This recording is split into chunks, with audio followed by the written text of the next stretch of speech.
கணபதியே வருவாய்.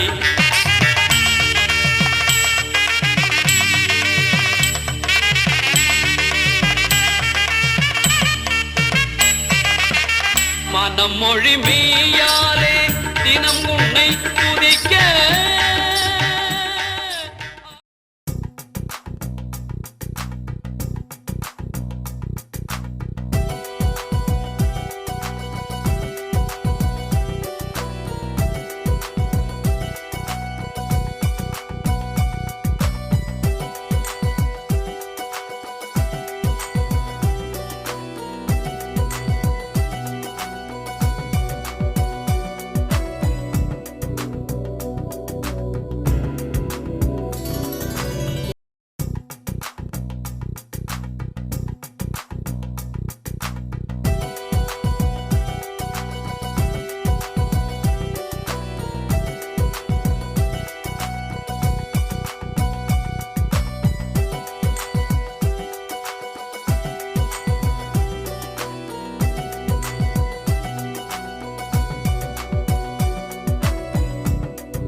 அப்போ நாம் சந்தையில் உணர்வுபூர்வமாக இருக்கிறோம். ஒருவேளை நம்ம ஷார்ட் அடிச்சுட்டு கவர் பண்ணாத விட்டோம் அப்படின்னா இந்த மாதிரி ஒரு பெரிய லாஸ்ல போய் நிற்கும். நம்ம கேபிட்டலோட பாதி பணம் போயிடும். அதில் ஸோ சில கன்ஃபியூசிங் ஏரியாஸ் அப்படின்னு சொல்லிட்டு நான் காட்டியிருக்கேன். இங்கே சைட்வே மூவ்மெண்ட்ல இருக்கிறது.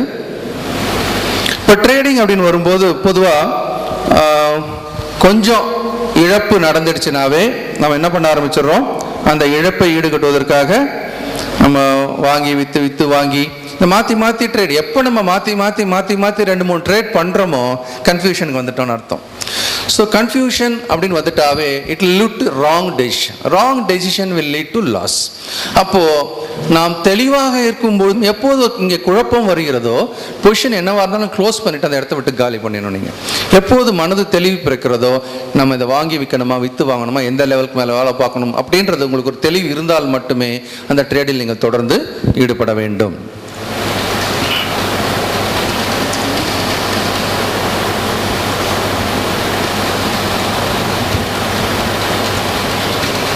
பொதுவாக சந்தை அப்படின்றது ஒரு 2வது வாய்ப்பை கொடுக்கும் அப்படின்னு சொல்லுவேன். நான் டெக்னிக்கல் அனாலிசிஸ் வகுப்பு நடத்தும் போது இது நான் திரும்ப சொல்லுவேன், சந்தை எப்போதுமே 2வது வாய்ப்பை கொடுக்கும் அப்படின்ட்டு. இங்கே பார்த்தீங்க அப்படின்னா இந்த மாதிரி ஒரு சைட்வே மூவ்மெண்ட்டில் இருக்கும்போது அது பிரேக் பண்ணி கீழே வந்துச்சு அப்படின்னா இந்த இடம் பார்த்தீங்கன்னா அப்படி பிரேக் பண்ணி கீழே வந்தால் நம்ம ஷார்ட் போகலாம் அப்படின்னு நம்ம சொல்லுவோம். அப்படி பிரேக் பண்ணி கீழே வரும்போது ஷார்ட் போகாத விட்டுட்டேன் அப்படின்னா கூட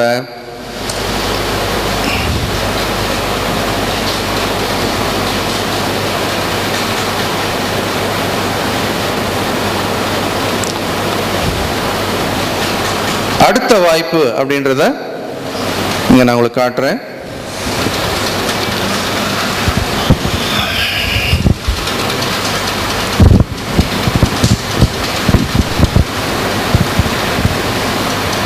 சிஸ்டம் கொஞ்சம் ஸ்லோவாகிடுச்சு.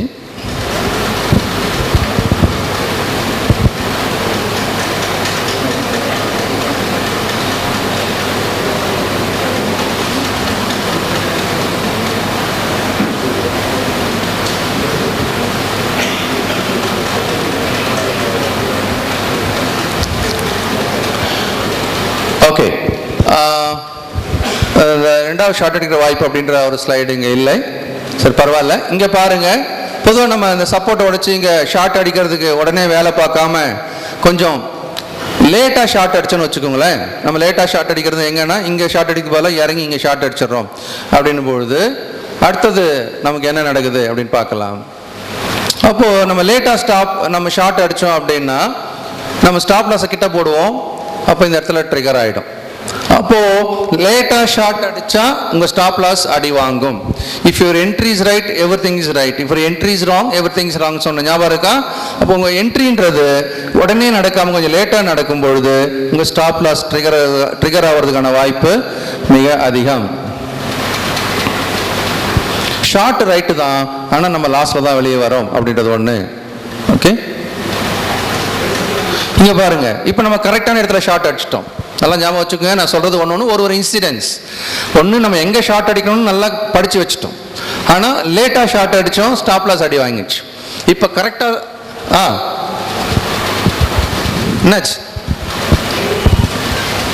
தெரியலையா? லைட்டு டிஸ்டர்ப் ஆகுதா? இந்த லைட்டா? ஓ, லெட்டர்ஸ் சின்னதாக இருக்கு அப்படின்னா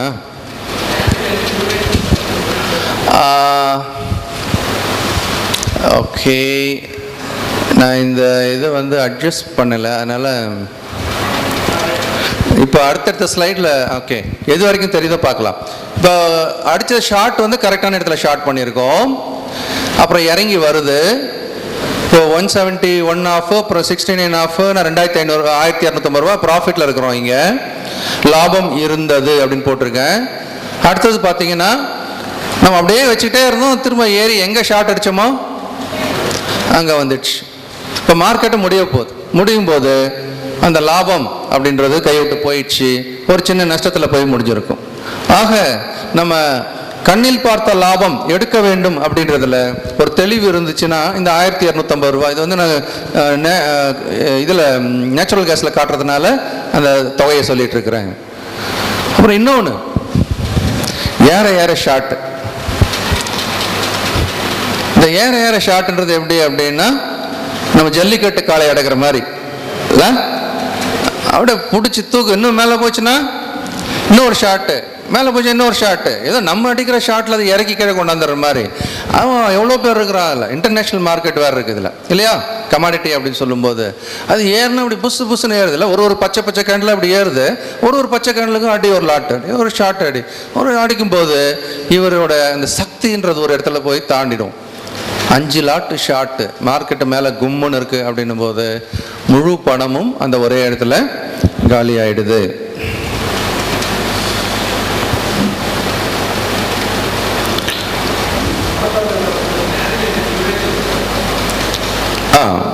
இப்போ நம்ம பார்த்துருக்க இன்ட்ராடேயில் பார்க்கும்போது 15 மினிட்ஸ் பார்க்கலாம் நீங்கள். இங்கே பார்த்தீங்கன்னா இங்கே ஒரு ஷூட்டிங் ஸ்டார் ஒன்று இங்கே இருக்கு. இந்த ஷூட்டிங் ஸ்டார் வந்துச்சுன்னா அடுத்தடுத்து இறங்குன்றது கேண்டில் ஸ்டடி, இறங்கவும் செய்யுது. நம்ம ஸ்டடி பண்ணது கரெக்டு தான். அப்போ நீங்கள் இந்த இடத்துல ஷார்ட் போகிறீங்க.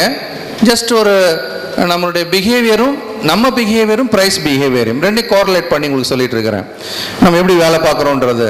இந்த இடத்துல ஷூட்டிங் ஸ்டார் வந்தாச்சு, இறங்கும்னு நினைக்கிறோம், ஷார்ட்டும் போகிறோம், இறங்கவும் செய்யுது. அதுக்கப்புறம் நம்ம எப்படி யோசிக்கிறோம் பாருங்கள், மார்க்கெட்டை நினச்ச மாதிரி இறங்குது. அப்போ நம்ம அடிக்கிற ஷார்ட் இப்போ எங்கே அடிக்கிறோம், நல்லா இறங்கின உடனே ஒரு ஷார்ட். எதை நம்பி அடித்தோம், ஷூட்டிங் ஸ்டார் வந்திருக்கு, அடிச்சாச்சு. அடுத்தது மேலே ஏறுது, ஸோ இங்கே ஒரு ஷார்ட்.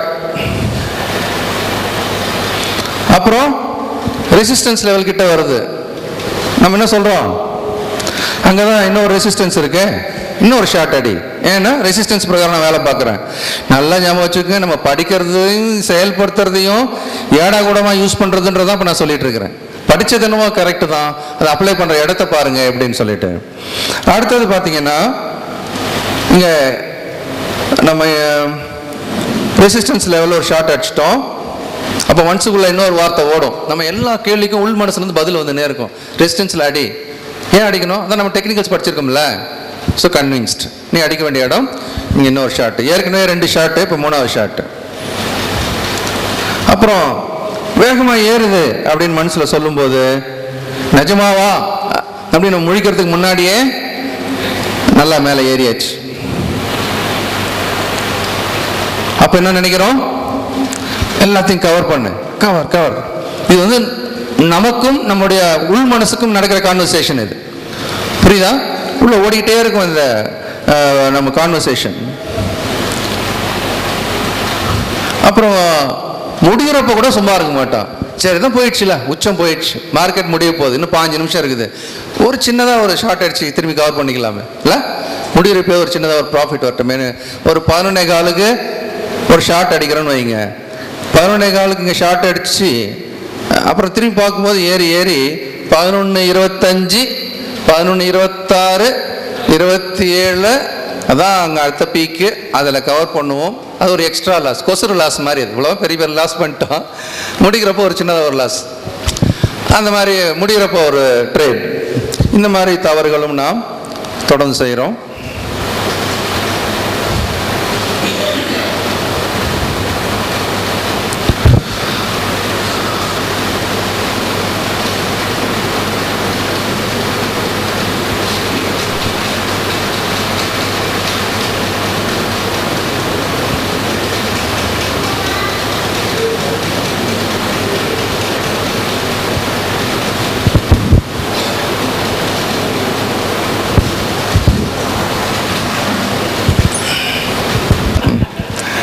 ரைட்.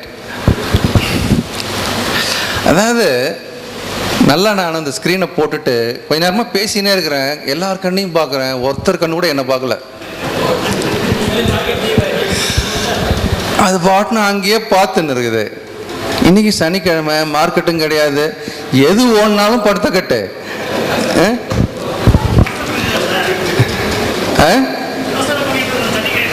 சனிக்கிழமையாச்சே, எவ்வளோ கட்டுறது, கம்மியாக கட்டுறது ஜாஸ்தினா?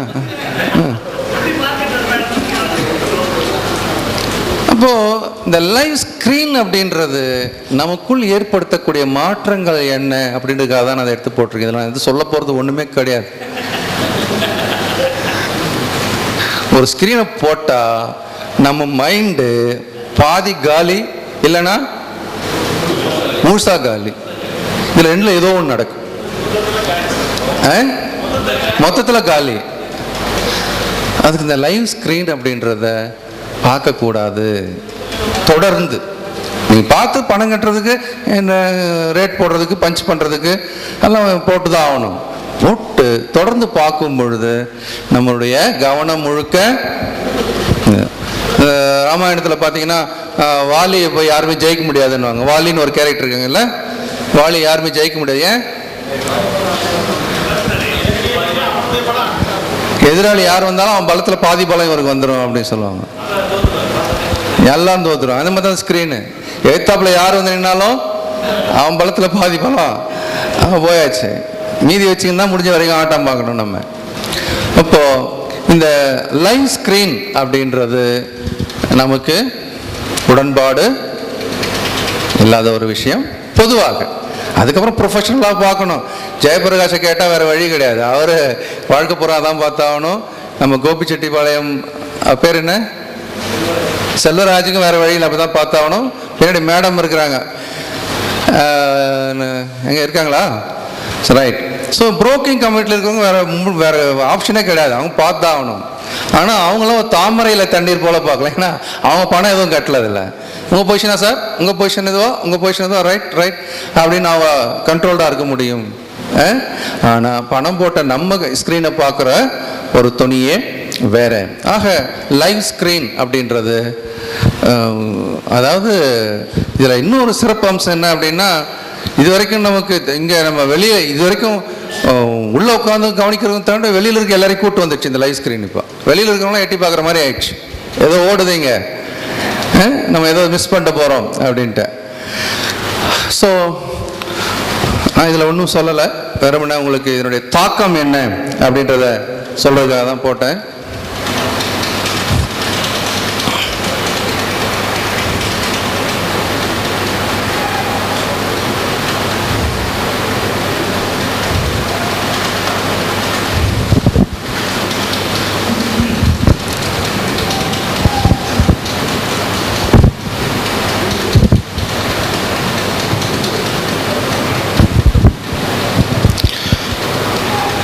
பொதுவாக எப்போ ஒரு மையப்புள்ளி தாண்டி மேலேயும் கீழே ஏறுதோ சந்தை, அப்போ நமக்கு பிரச்சனை ஜாஸ்தியாக இருக்கும்.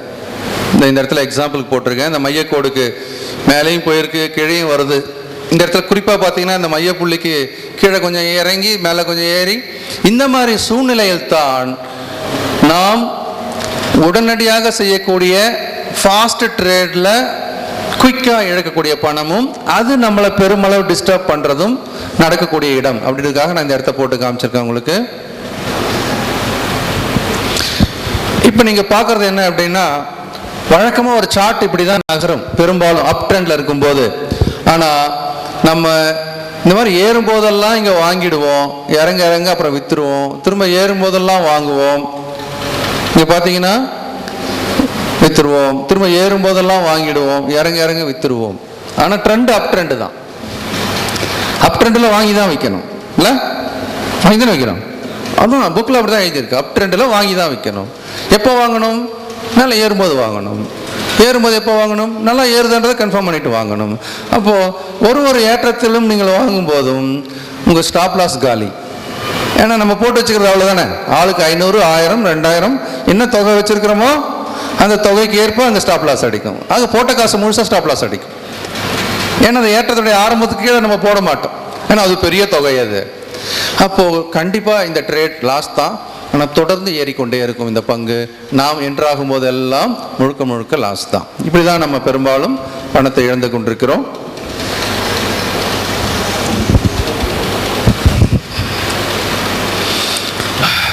நமக்கு பெரிய பிரச்சனையை தான் நான் ஏற்கனவே சொல்லியிருக்கிறேன், ஸ்மால் ரிஸ்க் பிக் ப்ராஃபிட். இதுதான் நம்ம பிரச்சனை. ஸோ நம்ம ரிஸ்க் தொகைன்றது நான் இப்போ கேட்ட வரைக்கும் யாராவது பதில் சொன்னீங்க. இன்னும் நான் உங்களை எழுத சொல்லியிருந்தேன் அப்படின்னா பெரும்பாலும் எழுதியிருக்க மாட்டீங்க, எவ்வளோ சிலர் மட்டும் எழுதியிருப்பீங்க ரிஸ்க் தொகை, இல்லையா?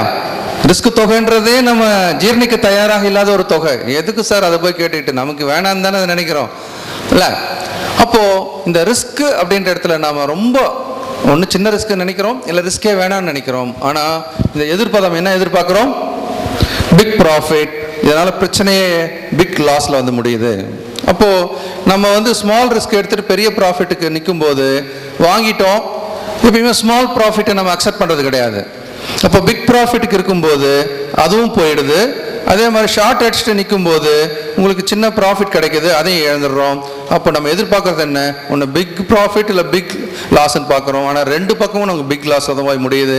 பிகாஸ் வி இக்னோர், நம்ம சின்ன சின்ன ப்ராஃபிட்டுக்கு உண்டான மதிப்பை கொடுப்பது இல்லை.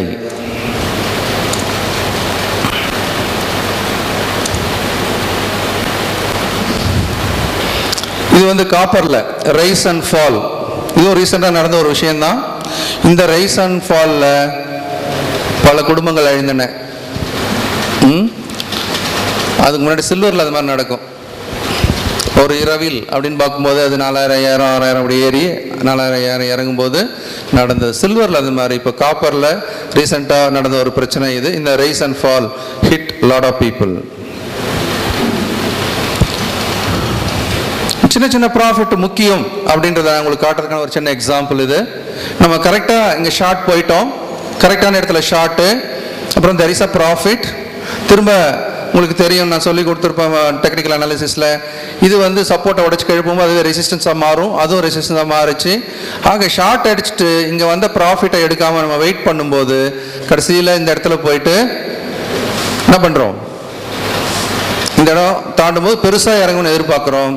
கடைசியில் இந்த இடத்துல சின்னதாக ஒரு ஜர்க் வந்துட்டு திரும்ப மேலே போகும்போது நம்ம அடித்த ஷார்ட்டெல்லாம் இங்கே சின்ன நஷ்டத்தில் கவர் பண்ணுறோம். அப்படின்றதும் நம்ம பொதுவாக ஃபாலோ பண்ணக்கூடிய ஒரு தவறு. முக்கியமான விஷயத்தை நம்ம புரிஞ்சுக்கணும். என்னன்னா, நம்ம யாரையுமே கண்ட்ரோல் பண்ண முடியாது. நம்ம ஏற்கனவே படித்தோமா? அதுக்காக தான் நம்ம என்ன படித்தோம்? நம்மால் எதை மாற்ற முடியுமோ அதற்கு மட்டுமே நம்ம சக்தியை நேரத்தை செலவு செய்வோம், அது மட்டுமே நம்ம வெற்றிக்கு வழிவகுக்கும். இங்கே விலையை யாரால் கண்ட்ரோல் பண்ண முடியுமா? நம்மளால் கண்ட்ரோல் பண்ண முடியாத விஷயத்தில் விலையும் ஒன்று.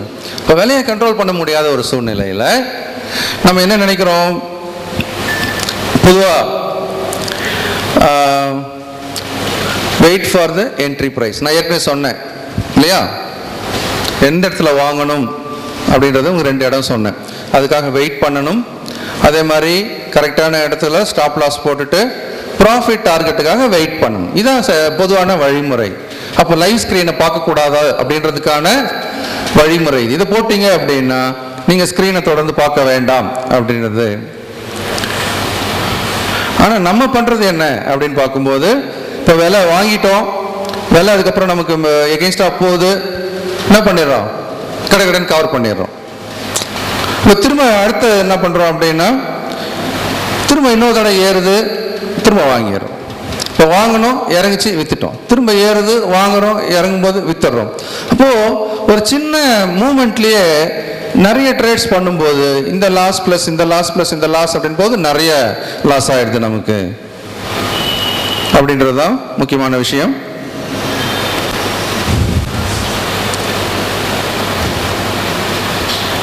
இன்னொன்று, நேற்று நமக்கு லாஸ் 5000 ரூபா வச்சுக்கோங்க. இன்னைக்கு கண்ணுக்கு முன்னாடி 1000 ரூபா ப்ராஃபிட்டு, 2000 ரூபா ப்ராஃபிட்டு அதெல்லாம் எடுத்தோம்னா அது ஒரு ப்ராஃபிட்டே கிடையாது நமக்கு. இன்னைக்கு ஒரு 3000 ரூபா ப்ராஃபிட் வந்திருக்குன்னா அந்த 3000 ரூபா ப்ராஃபிட் நம்ம வேல்யூ பண்ண மாட்டோம். ஏன்னா நேற்று போன 5000க்கு இன்னைக்கு வரணும். இப்போ கண்ணுக்கு முன்னாடி கிடைச்ச 1000 ப்ராஃபிட், 2000 ப்ராஃபிட் எல்லாத்தையுமே இழப்பதோடு மட்டுமல்லாமல் நேற்று லாஸை விட இன்னைக்கு கூடுதலாக லாஸில் போய் முடியறதுக்கான வாய்ப்பு மிக அதிகம். எப்போது நேற்றையோட லாஸை நீங்கள் மைண்டில் வச்சுக்கிட்டு இன்னைக்கு ட்ரேட் பண்ணீங்கன்னா, இப்போ ஒவ்வொரு நாளோட ட்ரேட்லையும் உங்கள் மைண்டை நீங்கள் ஃப்ரெஷ்ஷாக வச்சுக்கணுன்றது ஒரு வேண்டுகோள்.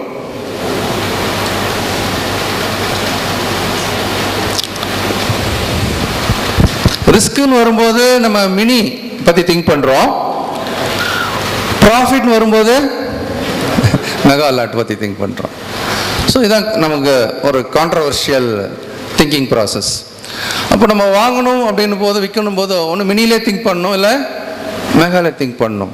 இப்போது மெகாவில் ட்ரேட் பண்ணும்போது மினிக்கு உண்டான ஸ்டாப் லாஸை போட்டோம்னா இப்போ தாங்குமா? அது தாங்காது. ஸோ அதுக்கேற்ற மாதிரி நம்ம ஜாஸ்தி பண்ணணுன்றது ஒரு விஷயத்தை நீங்கள் ஞாபகம் வச்சுக்கணும்.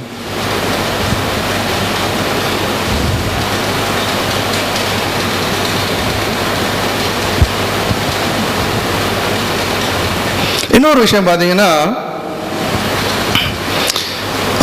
லெட்டு வாங்கிட்டோம், ஸ்க்ரீனையே உத்து பார்க்குறோம். லெட்டு அவ்வளோ சீக்கிரம் சாதாரணமாக நவராது. இப்படி 5 பைசா 10 பைசா, இப்படி 5 பைசா 10 பைசா, இப்படியே நம்ம வாங்கிட்டு கரெக்டான அனாலிசிஸ் தான். ஏறும்னு நினைக்கிறோம், கரெக்டான இடம் பார்த்துட்டோம், வாங்கிட்டோம். வாங்கிட்டு பார்த்துக்கிட்டே இருக்கிறோம், அது 5 பைசா 10 பைசா ஏறுது, 5 பைசா 10 பைசா இறங்குது, இப்படியே மேலே கீழே அது மள்ளமாக நடந்துட்டு. அப்புறம் ஒரு 2 மணி நேரம் உட்காந்து பார்த்துக்கிட்டே இருக்கிறீங்க. அப்புறம் திடீர்னு அது 30 பைசா 40 பைசா 50 பைசா அப்படி ஏறும்போது ஒரே சந்தோஷம் நமக்கு. அப்படி கவர் பண்ண by sell 50 paisa profit, 1000 lot size, எவ்வளோ ப்ராஃபிட்டு? 500 ரூபா ப்ராஃபிட். மினி மினி மினி மெகாவே நம்ம யோசிக்கக்கூடாதுல்ல. பதில் மெகாலேருந்து வருது, 5000 சார் அப்படின்னா 500 ரூபா ப்ராஃபிட். மெகாவே யோசிக்கக்கூடாது. என்ன இது வரைக்கும் நான் பேசின வரைக்கும் நீங்கள் சொன்ன ஒரு ட்ரேடுக்கான லாஸ் மெகாக்கு எலிஜிபிள் இல்லை, சரியா? அப்போது 50 பைசா ஏறுது. எவ்வளோ நேரமாக ஊற்று பார்த்துருந்தோம்? 2 மணி நேரமாக ஊற்று ஊற்று ஊற்று பார்த்து கடைசியில் 50 பைசா ஏறின உடனே விற்று 500 ரூபா சந்தோஷமாக எடுத்துட்டு இப்படி திரும்பிட்டு அப்படி திரும்பி பார்த்தீங்கன்னா அது 2 ரூபா ஏறி நிற்கும் மேலே. இப்போது 2 மணி நேரமாக உட்காந்து 50 பைசா தான் நவுத்த முடிஞ்சு. நம்ம தான் நவுத்தின்னு போனோம், அதை கஷ்டப்பட்டு நவுத்தணும் 50 பைசா. ஆனால் அப்புறம் 2 ரூபா சார் மாதிரி ஏறி போச்சு. ஒரு விஷயத்தை நல்லா புரிஞ்சுக்கணும். எப்பவுமே இந்த வால்யூம் டிரைவிங் த ப்ரைஸ். ஏன் அது வரைக்கும் அது ஒன்றும் நவராமல் கிடந்து இப்போ ஏன் நகருதுன்னா யாரோ உள்ள பையிங் ப்ரெஷர் வருது, ஆளுங்க உள்ள வாங்க ஆரம்பிச்சிட்டாங்க. இப்போ தான் நீங்கள் ஆக்சுவலாக பார்த்தீங்கன்னா ஒரு ஸ்டாப் லாஸை தள்ளி போட்டோ இல்லை ஹோல்ட் பண்ணி ரிஸ்க் எடுத்து ஹோல்ட் பண்ணி பார்க்குறதோ இல்லை அந்த ரெசிஸ்டன்ஸ் அப்படி மேலே கட் பண்ணி போகும்போது இன்னொரு எக்ஸ்ட்ரா லாட் வாங்குறத பற்றி யோசிக்கிறதோ கூட மினியில் சொல்கிறேன் பண்ணலாம். அட்லீஸ்ட் வாங்கினதையாவது கொஞ்சம் வேணும் வெயிட் பண்ணி பார்த்துருக்கலாம். அந்த பொறுமையில் 2 மணி நேரமாக பல்ல கடிச்சிக்கிட்டு உட்காந்துட்டு அந்த 50 பைசா எடுத்துட்ட பிறகு 2 ரூபா ஏறும்போது வயிறு எரியல? என்ன கேட்கும் போதே அப்படிதான் இருக்கு.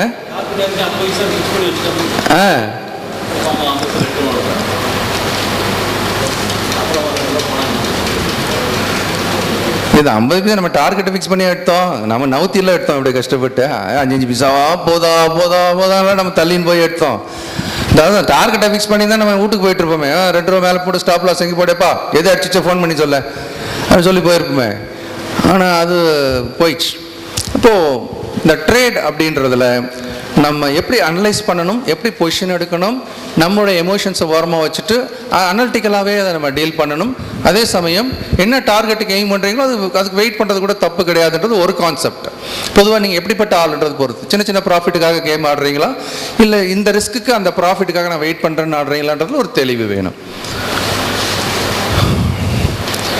பொதுவாக ஒரு என்ட்ரிக்குமே நீங்கள் கொஞ்சம் ஸ்டடி பண்ணணும் அப்படின்றது, அதுக்கு சின்ன சின்ன சில விஷயம் சொல்லியிருக்கேன். Fibonacci trade, break out, break down trades, understanding support resistance,